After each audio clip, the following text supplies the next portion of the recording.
present Lucille Ball in My Favorite Husband, a new series based on the delightful stories of Isabel Scott Rorick's gay, sophisticated Mr. and Mrs. Cugat. Two people who live together and like it. Starring Miss Ball with Richard Denning.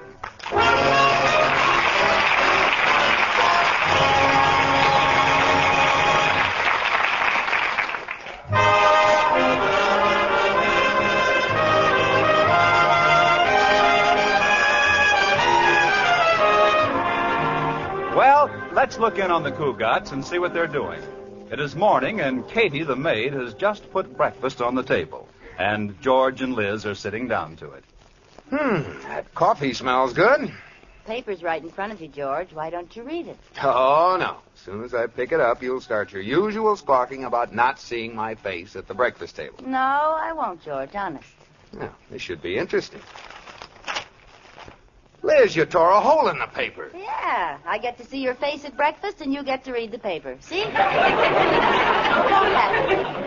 can I read with a hole in the paper? Well, read around it. Oh, I saved all the little pieces I tore out, and you can read what you missed later. great. I'm looking at you through an automobile ad. Well, what's so funny about that? The new Nash has blue eyes for headlights.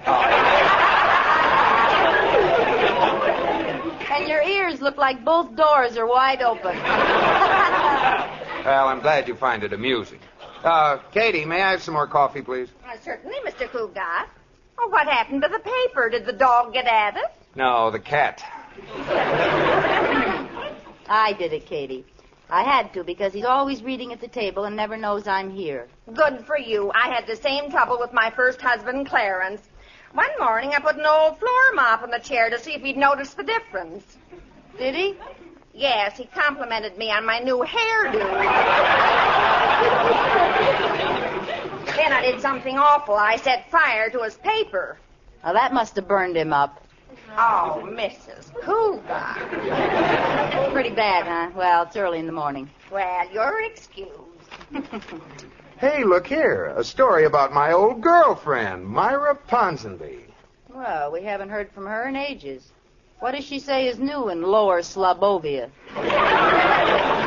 There you go again. Just because I went around with her in college is no reason to be jealous. I'm not jealous. I just wish she'd drop dead, that's all. Liz, you sound so bitter. I am. There isn't room for both of us in the same town. Well, better watch what you say, Liz. You may have to move. After all, they're still writing news stories about Myra. Why? What happened to dear old Myra, I hope? Well, she's driving into town from her country place. Well, now that ought to crowd the United Nations off the front page. It says she has a new imported car called a Zebra. The upholstery is bright yellow with black streaks. She must have bought it to match your hair. Oh, now you're really being catty. I am not. I'm glad she got a car. It was dangerous flying around on that broomstick. I'd sure like to see that car. So would I. I'd like to see it run over a cliff. Oh, don't worry about Myra. She's a wonderful driver. Why, she drives like she was part of the car. I know. She rides a horse the same way. Very good. I wonder if her husband Minky is coming with her. Mr. Minky, the Peanut King. Oh, that poor little man. He seems very happy with Myra. Happy. She doesn't pay attention to anything but his money. The only excitement he gets is going down to the warehouse and running barefoot through his goobers. Now listen, Liz. Myra... Oh, Myra Schmyra, Myra this, Myra that. Myra's a wonderful driver. Well, I could be a wonderful driver, too, if I knew how to drive. Yeah, that would help. George, give me another lesson. Oh, no, thank you. You haven't given me a driving lesson since last May. I know, and I just stopped shaking this morning. Well, I wasn't so bad. All I did was forget to turn and went straight. Would have been all right if we weren't on a dead-end street. Oh, it was such a beautiful car. I miss it. You know, it's still stuck in that house, Liz. It is? Yeah. I'll bet they're the only people in town with a new Hudson in the kitchen. Oh, George, give me another lesson. No. The answer is no. Absolutely no.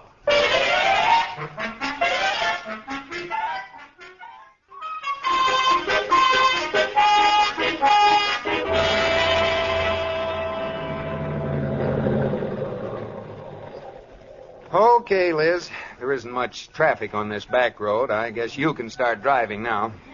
All right, George. I have a confession to make.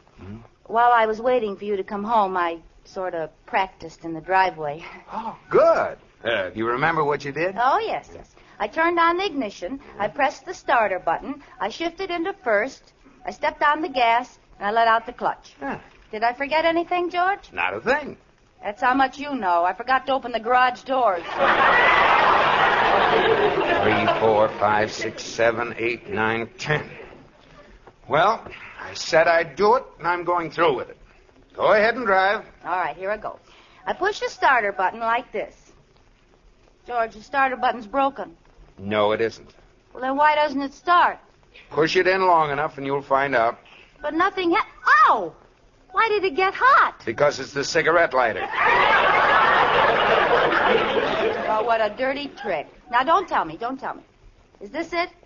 Try it and see. Okay. Well, must be broken. That was the radio.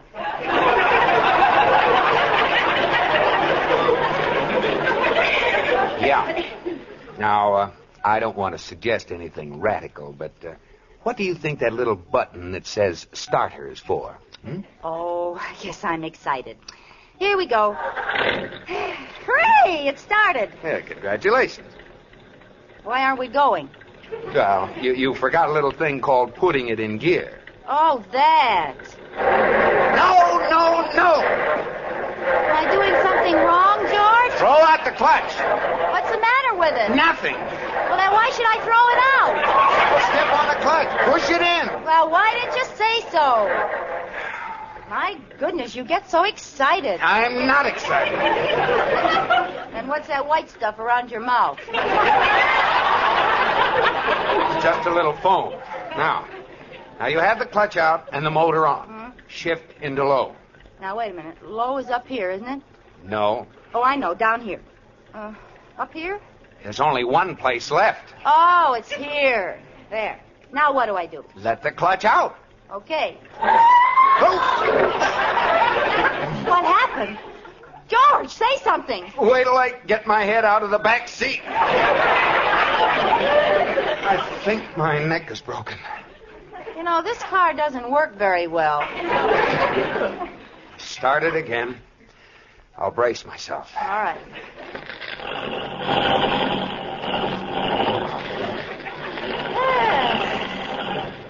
I made it. How am I driving, George? Fine. Except for one little thing. What's that? You're driving on the wrong side of the road. Well, what's the difference? There aren't any cars coming. Well, as a favor to me and the insurance company, will you please pull over? Well, I'd be delighted. Well, go ahead. Here comes a car. No, wait. Stay on this side. He's going around you.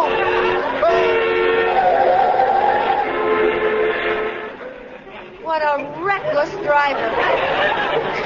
He shouldn't have gone up on two wheels like that.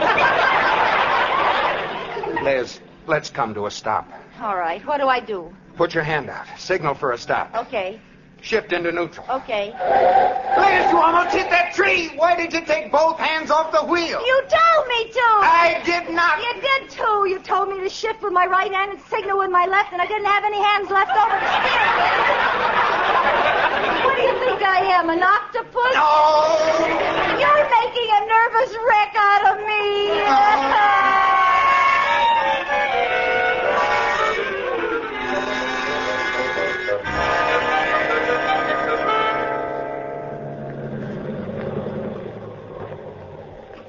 Oh, Corey, do you really think I'll pass my driver's license test? Why not?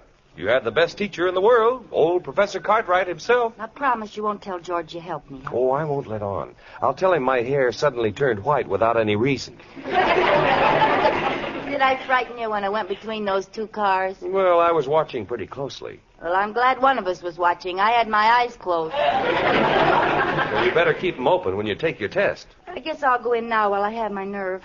Why don't you go get a bite to eat? Oh, I couldn't eat a thing. I already have something in my mouth. What? My heart. Good luck, Liz. Keep your fingers crossed for me.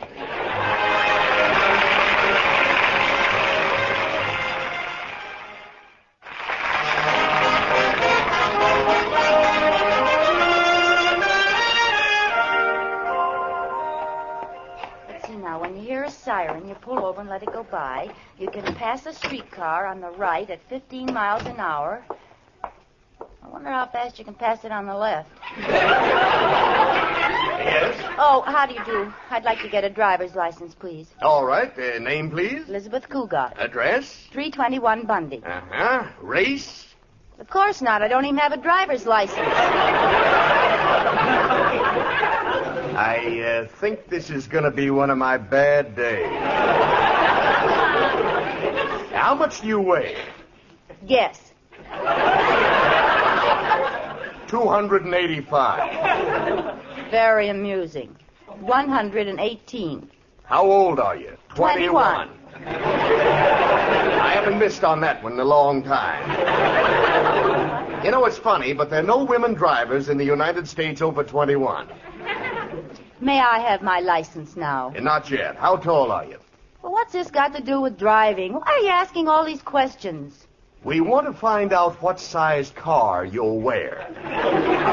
How tall? With heels or in my stocking feet? Well, what's the difference? About 3 inches. I'm 5'6" without them. Eyes? Yes, 2. Blue. Thank you. And red. What? My hair is red. That's the next question, isn't it? Naturally? Well, just a little hen of rinse now and then. Well, the fingerprint, and that does it. Give me your right thumb, please.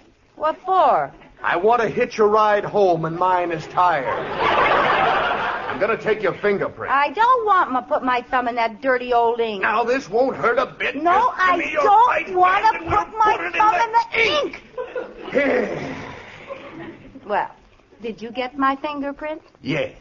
Right on the end of my nose. What are you laughing at? I'm happy. This is my last day on this detail. They're moving me over to the homicide squad where things will be nice and peaceful. Congratulations. Now, may I have my license? No, let's just test your eyes. Now, I'll hold this white card over your eye and you tell me what you see. A white card. No, what do you see out of the other eye? Nothing. Why not? It's closed. Well, open it! Now, read those letters on the wall over there. Okay. M-E-N. Not on the door, on the wall! Oh, never mind. Go ahead on to the driving part of the test. You're not going to pass that.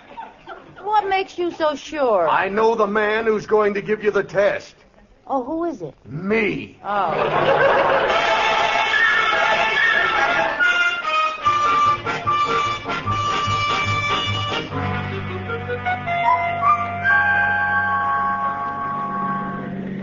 I can drive anywhere now, Corey. I got a license. Well, I'm proud of you, Liz. It certainly didn't take you long. No. He was very sweet.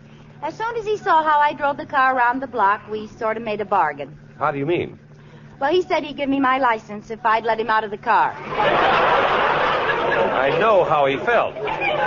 You know, there's nothing to driving, Corey. It's simple. Liz, I think that car is going to turn in front of us. Where? Oh, my goodness. I can't remember the difference. Between what? I can't remember the difference between the clutch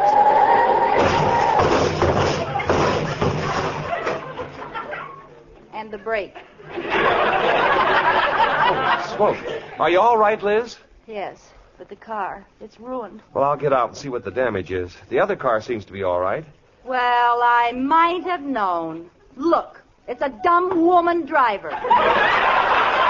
You better just sit here in the car, Liz. Oh, no, I won't. I want to have a word with this character. But, Liz, it was your fault. How could it be my fault? I wasn't even looking at her.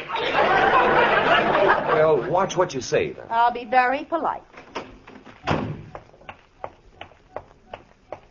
Pardon me, madam, but do you by any chance happen to be the stupid dame who just smashed into me? Look, honey, you had plenty of time to stop. When did you get your driver's license? This morning? No, this afternoon. Why didn't you give a signal? I did. I know I had my hand out the window. I was drying my nail polish. So there. Oh, you're too fat anyway. Oh, if you're going to take that kind of an attitude, I'll just have to get an impartial witness. All right. We'll ask this kindly old gentleman standing on the corner.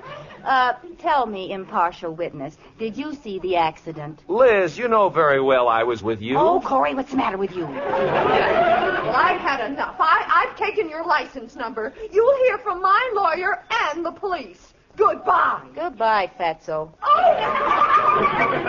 Corey, just look at our car.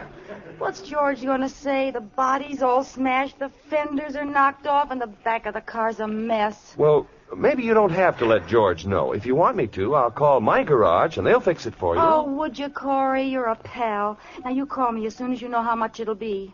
While you're about it, see if they can fix a cracked head. Well, how did you know the car had a cracked head? I didn't. I was thinking about me if George finds out.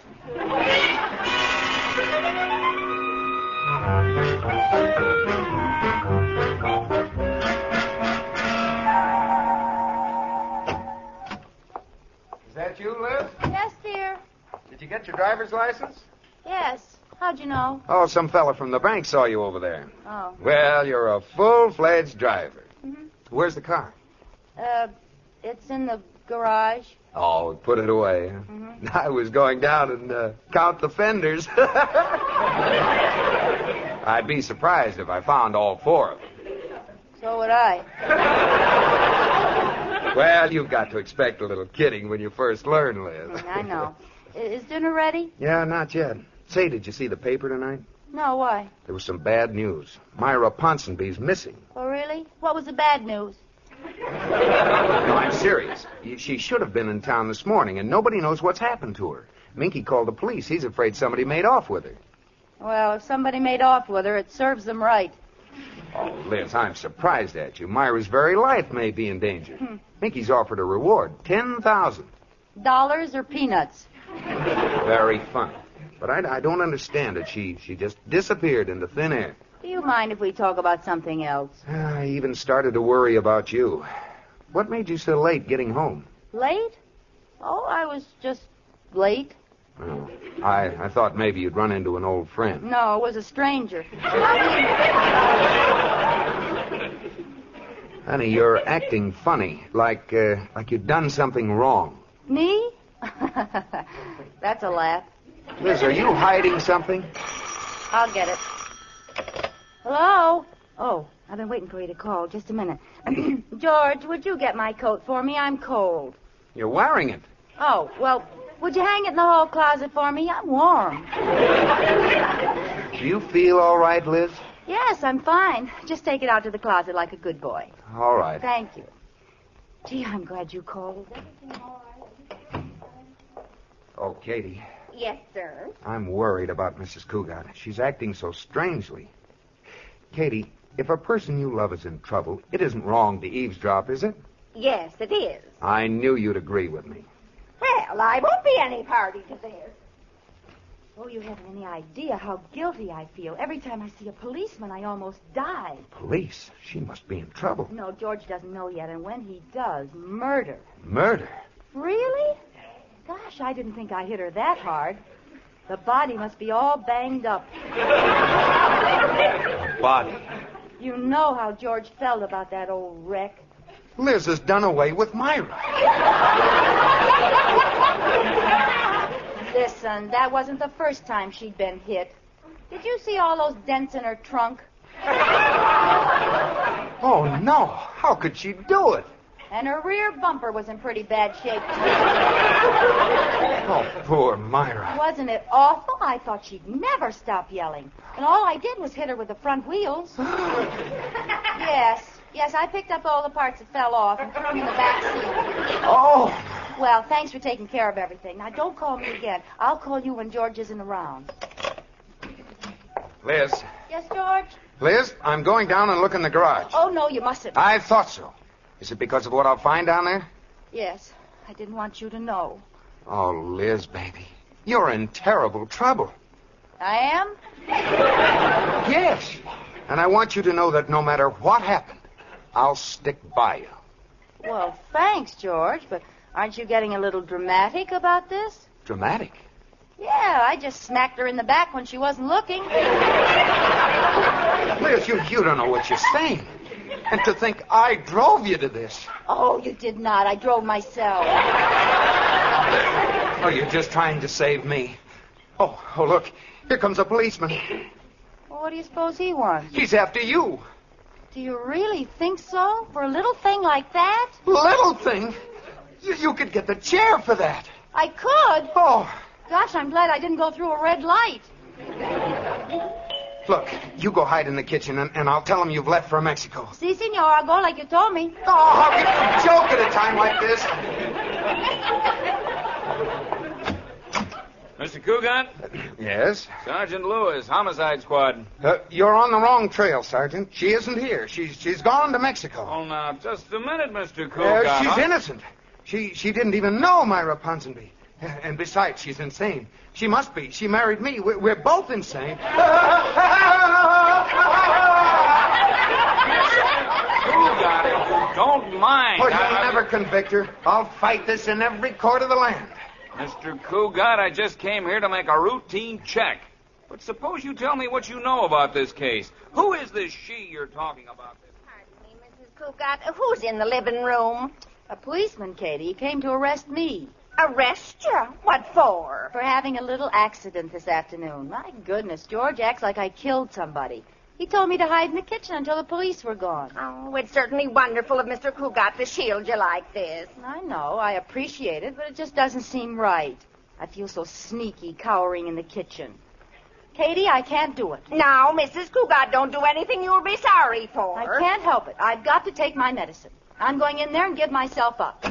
I think you'd better come along with me, Mr. Cugat. This sounds mighty suspicious. Wait. Hold everything. I confess. I'm guilty. Liz! I can't go on like this, George. I did it, and I've got to pay the penalty. Officer, put the bracelets on me. Now, Liz, don't say a word until I get a lawyer. They can't prove a thing.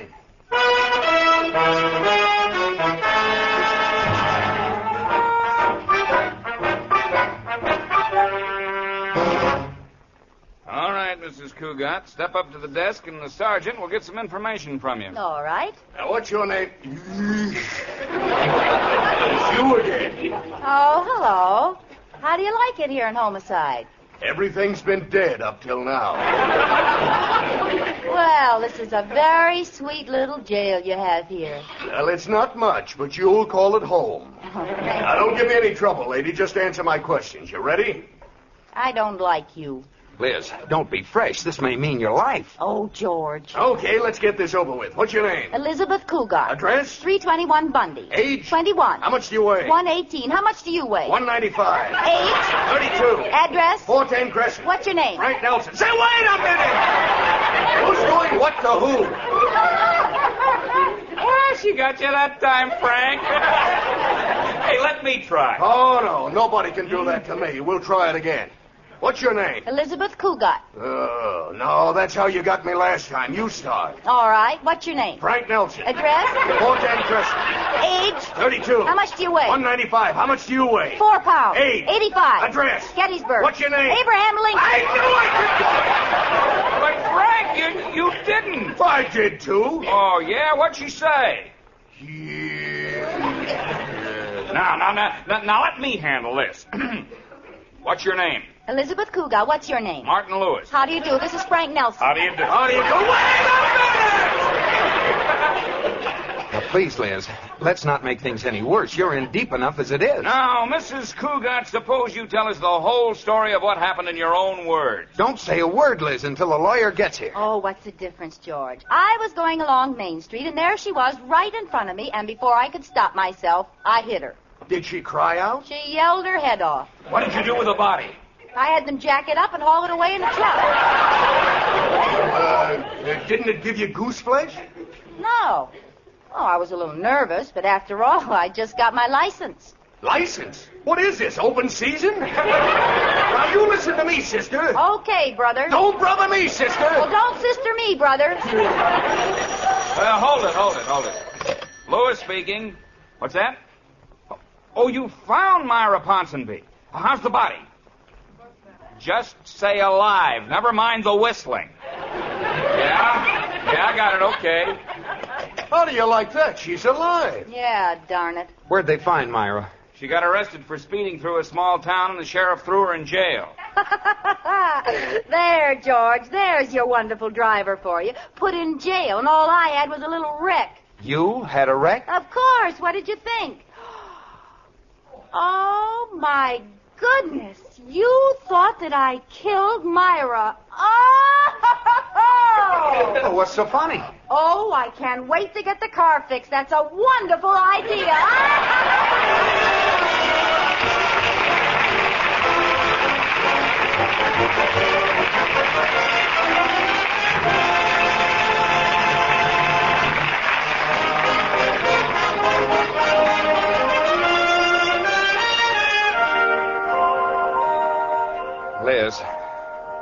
Liz. For heaven's sakes, put down that book and turn out the light. It's almost 2:00. I've only got one more chapter to read, George. I got to find out who committed the murder.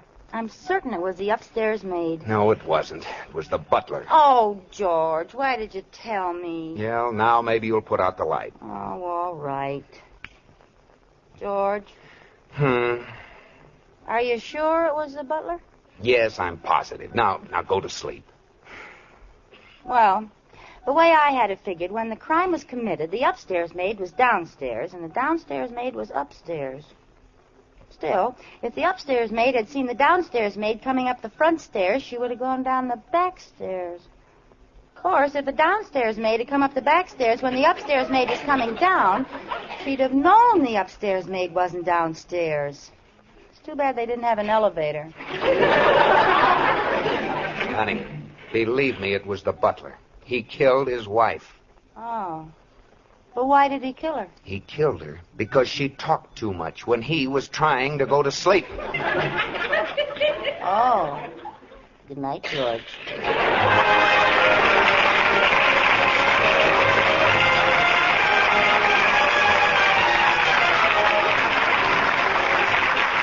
You have just heard My Favorite Husband, starring Lucille Ball with Richard Denning. Also heard in tonight's cast were John Heastand, Ruth Parrott, Frank Nelson, B. Benaderet, and Herb Vigran.